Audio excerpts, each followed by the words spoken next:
Magandang araw na linggo po mga bayang karalista. Magbibigay na po tayo ng tip at impormasyon para sa araw na to, June 1, 2025. Tara!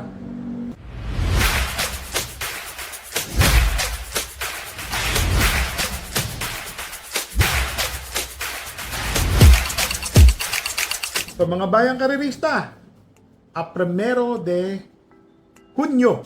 Pakita ko lang po ang ating kopya. Yan o Wow! Para sa akin po, maganda po ang karera ngayon. Hindi po tayo pinalad kay Chef Cat Segundo. Ang galing po talaga ng panalo ni Iris. Napakainam na kabayo. Pero, Segundo po.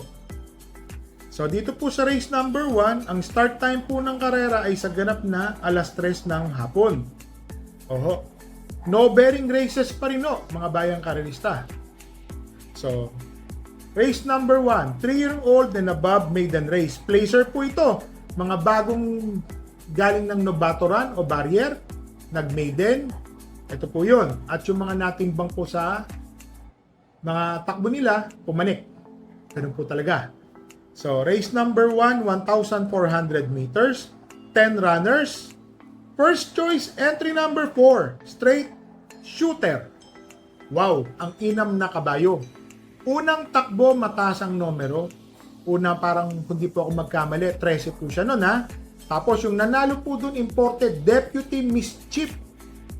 Alam naman natin, tinapos po ni Deputy Mischief dun is 1.25. Tapos recently lang nanalo po si Deputy Mischief. Couple entry niya si Hey Jojo ang nanalo po. Ulitin ko Deputy Mischief, napakainam. Nasigunduhan po ni straight shooter yon. Oho, segundo apat na katawan ng layo. Ang tempo po na ginawa ni straight shooter, kundi po ako magkamali, 1.26 medya. Tingin ko po, mag-uumento pa itong kabayo na to, mga bayang karalista. Second choice, entry number 7, Queen Marsheka. Bakit to? 1.14 medya ang kanyang barrier run. Tingin ko mag-i-improve tong kabayo na to. Alam naman natin, mga bayang karalista, marami hong nagsisitak po. Mga magagaling talaga ngayon, mga bayang karalista. Mapapansin nyo, mapa-imported, mapa-local. Talagang nagiging maganda po ang labanan. Lalo na, madami na talagang imported na nagdatingan. Wala na pong kalera sa Kuba sa Hong Kong ba parang gano'n Wala na So, nandito na po yung mga kabayo. Yung mga Magic Million sa mga bagong bili. Doon po natin makikita po yung mga yun. So, dito po sa race number 1, first choice, entry number 2, number 4, straight shooter. Number 4 po yan Second choice, entry number 7, Queen Marchesa. So, dito na tayo sa race number 2, rating 11 to 15 split, 9 runners, 1,400 meters ang distansya. First choice, entry number 4, Distant Thunder. Ito pong si Distant Thunder, mga bayang karalista. Always in the money. Matuling kabayo, magaling na kabayo. Pwede po siyang sumunod, saka tsak-tsak. Tingin ko po, may panalo po ito. Second choice, entry number 1, Go Aidan Go. Alam ko, galing po ito sa panalo. Parang na-scratch po ito ng takbo. Kasi ang problema lang dito, wag lang maulit yung mga dating vision nito na naiiwan. Pag ito po lumundag ng maganda, may panalo po ito. Tingin ko malaki po ang panalo. Go Aidan Go. Naglagay po ako ng third choice. Entry number 3, Dreams of the World. Na-tersero po ito, mga bayang karalista 1,200 meters, parang 1.13.8. Sabihin na natin 1.14 o 1.13 medya. Tingin ko po, mag-i-improve po ito. Bakit to? May napapansin po ako dito na maraming matulin. Kagaya po ni Distant Thunder, She's Royal, Bukawi Rivertown. Kung sakaling hindi po sila magbigayan sa unahan, Dreams of the World, nakatutok po yan agad ng kwarto pwestong malapit. Tsaka pagdating sa rekta, layo. And then Go Aidan Go, isang diremate. Kaya nga po nang sinabi ko sa inyo. So, dito po sa race number 2, first choice, entry number 4, Distant Thunder. Second choice, entry number 1, Go Aidan Go. Third choice, entry number 3, Dreams of the World.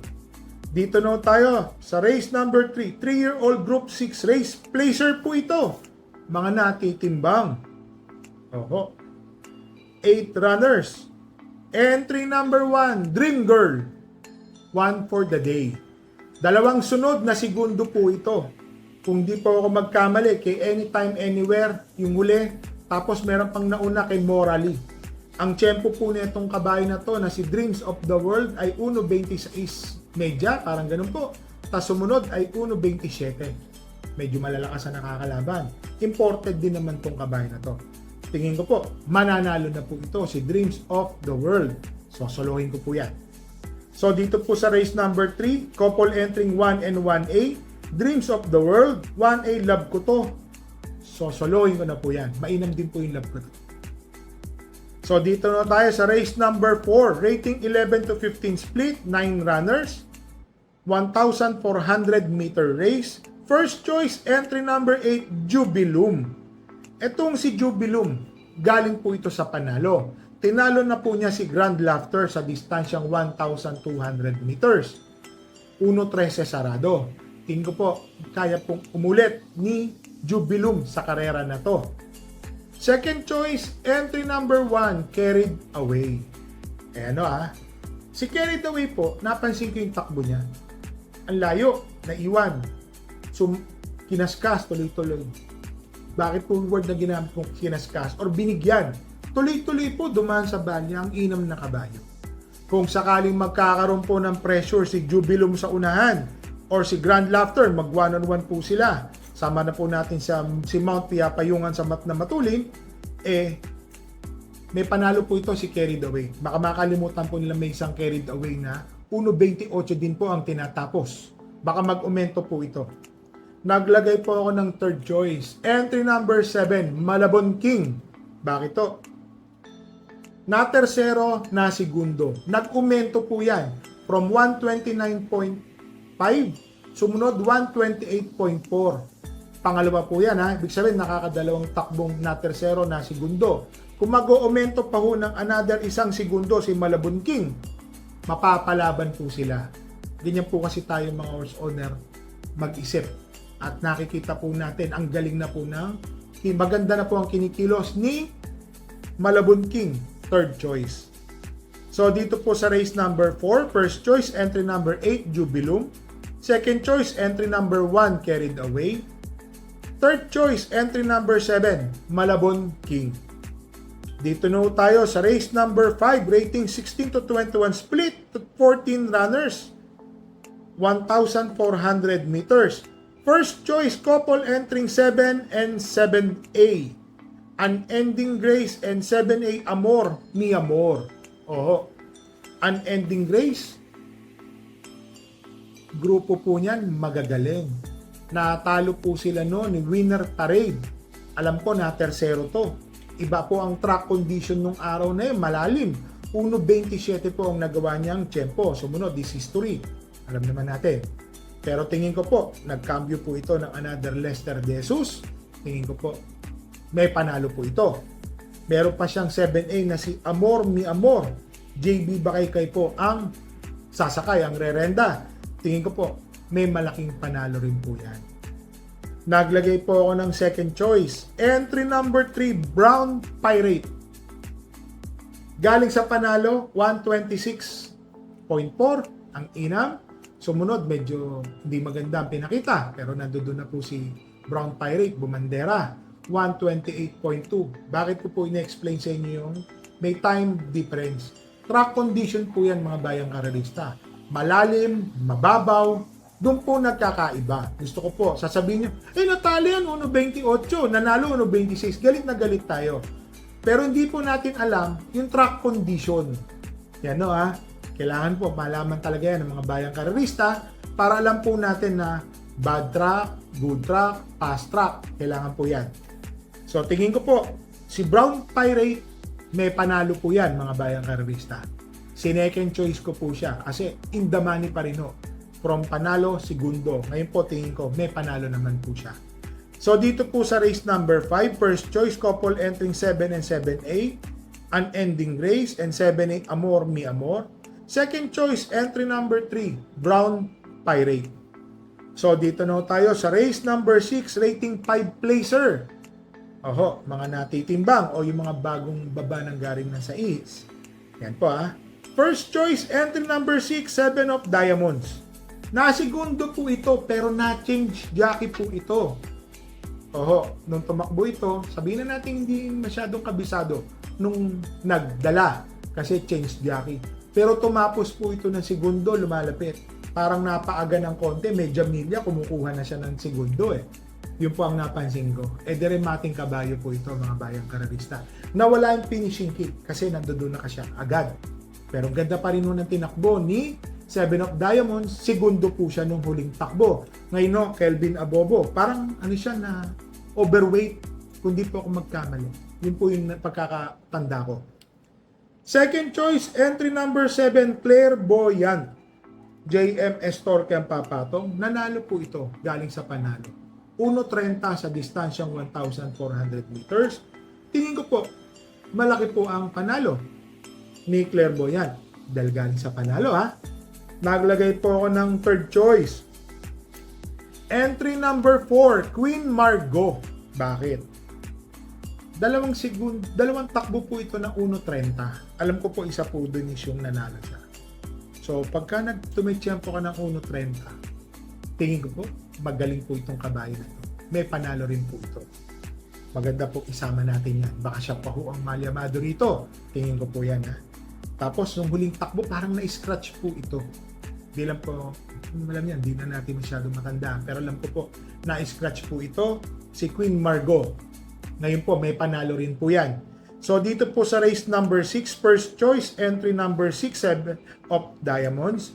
Second choice, entry number 7, Clairvoyant. Third choice, entry number 4, Queen Margot.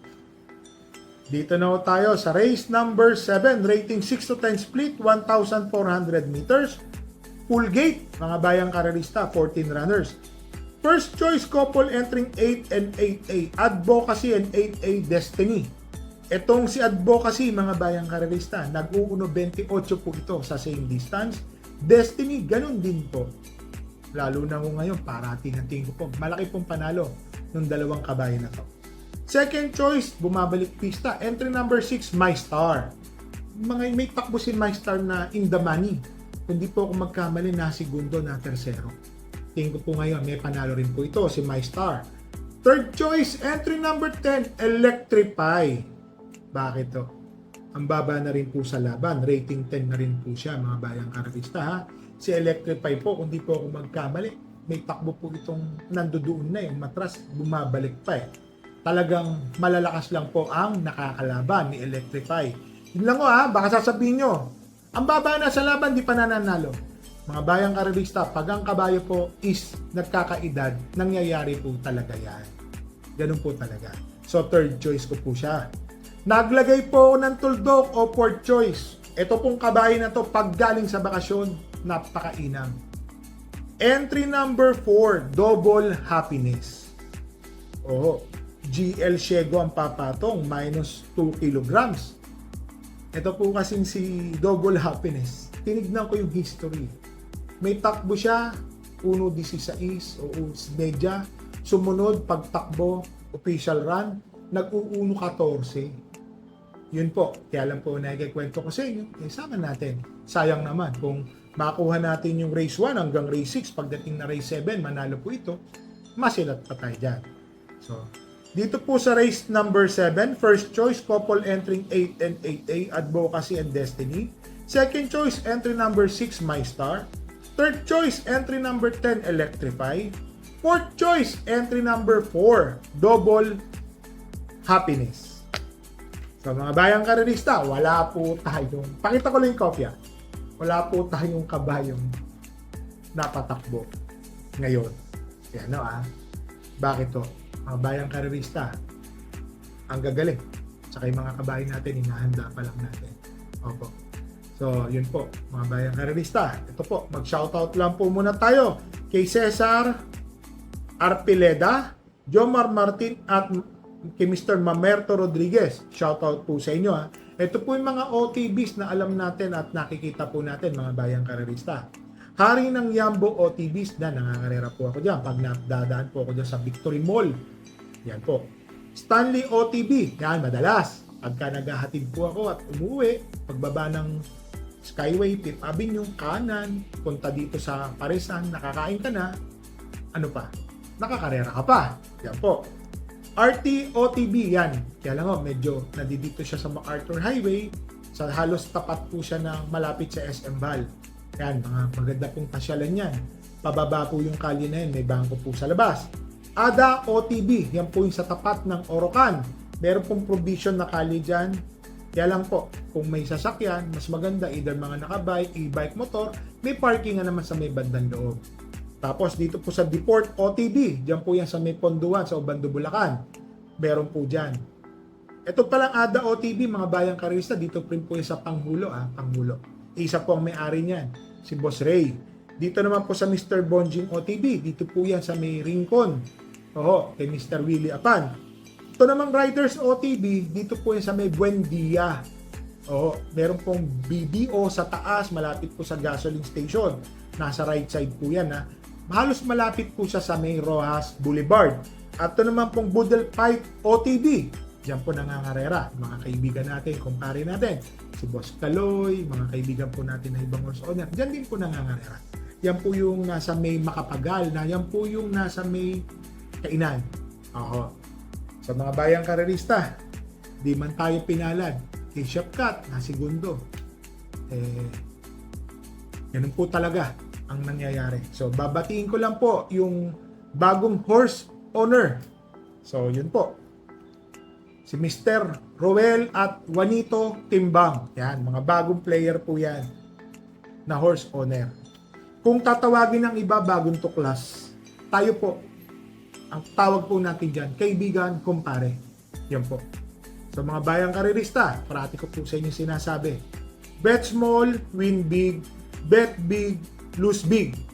Magdala po tayo ng payong ha, nag-uulan kapon, lakas na naman ang ulan. Dala po tayo ng payong at tubig na mainom po. Alam niyo naman, mga bayang karerista, mahirap magkasakit. Ingat-ingat po tayo, madalas ang daan. At saka ito pa, NCAP, malamang magkaroon din po ako ng violation. Kasi yung anak ko po, mga anak ko nagda-drive, sa akin nakapangalan. So given naman po yan. Yung may NCAP po, lahat ng motorista, yung mga nagmomotor, wag na po tayo magsisingit sa bandang gitna, splicing lane. Alam ko, huli na rin yan ngayon. Alam naman natin, kadalasan po na ng aksidente, kadalasan nakamotor, nadidisgrasya, kadalasan po, dedo. So iwasan po natin, mga lamig-lamig po ng ulo, mga bayang karerista. June 3, paalala ko lang po ulit, ang ganda. Entry name, Secretary. Batang Batang Cabrera. Doña Chichay. Tadeus. Bad Boy MJ. Sino pa ba? Meron pa. Sabihin natin ng entry name is Unending Grace. Easy Does It. Marami pa ho mga bayang karerista. Sa part po yan ng mga horse owner. Apakaganda po ng aming pasabong. Every 10 fights, meron pong parapol na mountain bike. Tapos meron pong dalawang e-bike. Ipaparapol din po yan. In between of those po, siguro po baka half and then sa last po yung e-bike, dun po namin i-announce. Pero ngayon po, dadalhin po natin yan sa Pasay para ma-display na po yan. So mga bayang karerista, happy racing po sa inyong lahat and stay safe po kayo.